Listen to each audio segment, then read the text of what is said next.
Bagaimana jika orang yang paling kau cintai justru menusukmu dari belakang, hidupmu, ibumu sendiri? Ini bukan cerita sinetron, ini nyata.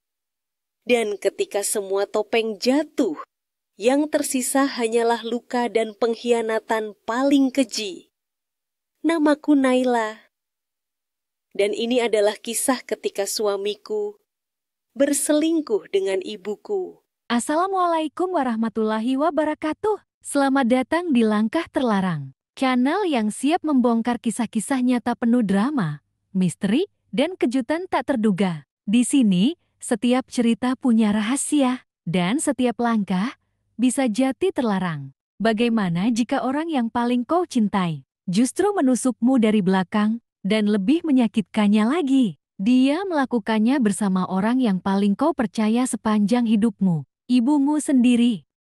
Ini bukan cerita sinetron, ini nyata, dan ketika semua topeng jatuh, yang tersisa hanyalah luka dan pengkhianatan paling keji. Guys, sebelum lanjut ke ceritanya, jangan lupa tekan tombol subscribe, nyalain loncengnya biar nggak ketinggalan kisah seru lainnya. Dan tulis di kolom komentar Allahumma sholli ala Muhammad sebagai bentuk cinta kita kepada Nabi Muhammad Sallallahu Alaihi Wasallam. Karena walau kisahnya gelap, semoga hati kita tetap bercahaya. Naila berdiri di dapur, menatap air mendidih di panci.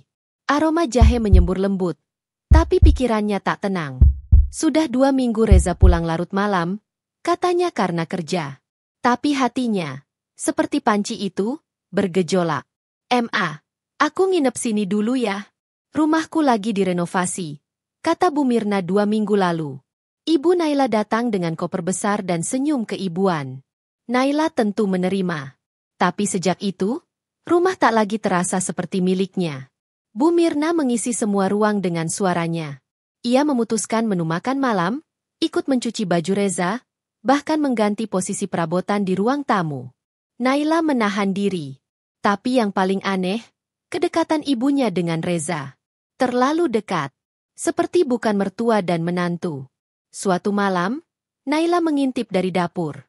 Ia melihat pelukan cepat antara Reza dan Bu Mirna di ruang tamu. Wajah Reza tampak nyaman. Pelukan itu bukan sekadar pelukan keluarga. Ada sesuatu yang mengganggu hati Naila. Gerimis turun pagi itu.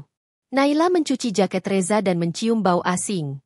Parfum wanita yang mahal. Bukan miliknya. Parfum siapa ini, Mas? Tanyanya sambil memegang kerah jaket. Reza melirik dan tersenyum. Mungkin kena pas pelukan sama klien perempuan. Pelukan? Naila menahan nada suaranya. Iya, dia heboh. Tapi aku biasa aja, kok. Naila tak menjawab. Tapi matanya menyapu ke ruang tengah, di mana Bu Mirna duduk menonton sinetron sambil menyeruput kopi. Wanita itu menoleh dan tersenyum, terlalu lebar. Beberapa hari kemudian, Tari, sahabat Naila sejak SMA, datang. Gue lihat Reza di rooftop lounge Kemang. Nai, sama wanita tua tapi seksi. Bukan kamu? Tua. Iya. Wajahnya familiar, kayak yang sering ada di foto keluarga kamu. Tapi gue nggak yakin.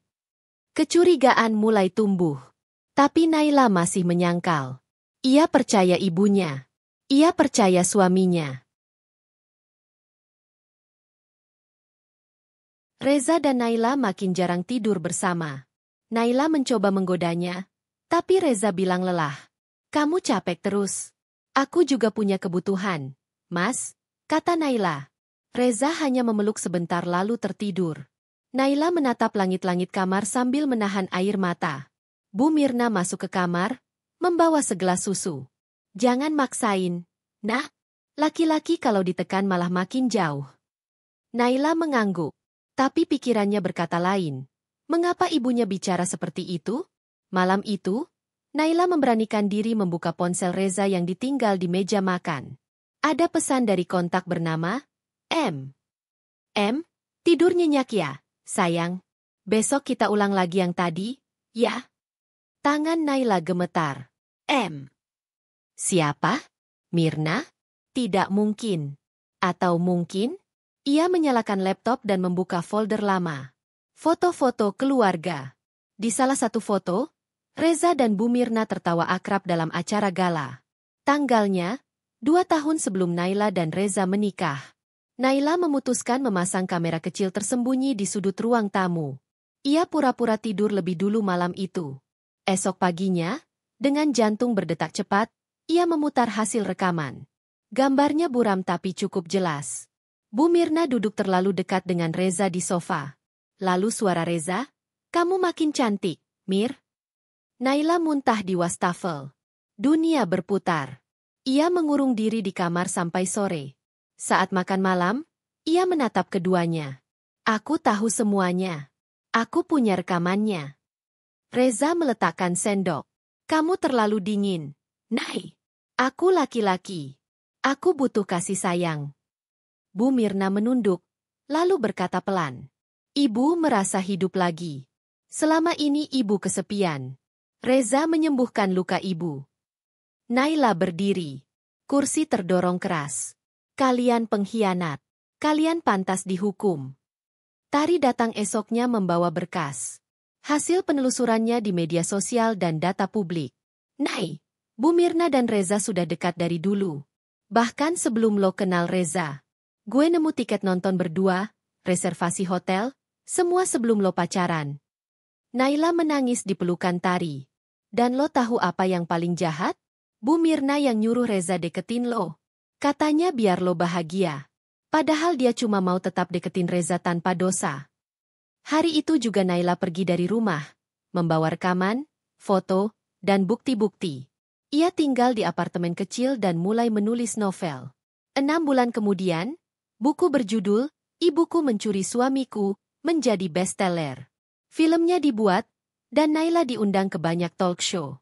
Twistnya, Reza ternyata hanya memanfaatkan Bu Mirna untuk mengakses warisan keluarga Naila. Saat Bu Mirna menandatangani surat atas nama Naila, Reza memindahkan kepemilikan saham tanpa sepengetahuan Naila. Tak lama, Reza ditangkap karena penggelapan dan penipuan. Semua aset dibekukan. Bu Mirna tinggal di panti jompo, sendirian. Naila duduk di balkon apartemennya, menatap langit sore. "Aku nggak kehilangan suami atau ibu. Aku cuma membuang 2 racun dari hidupku."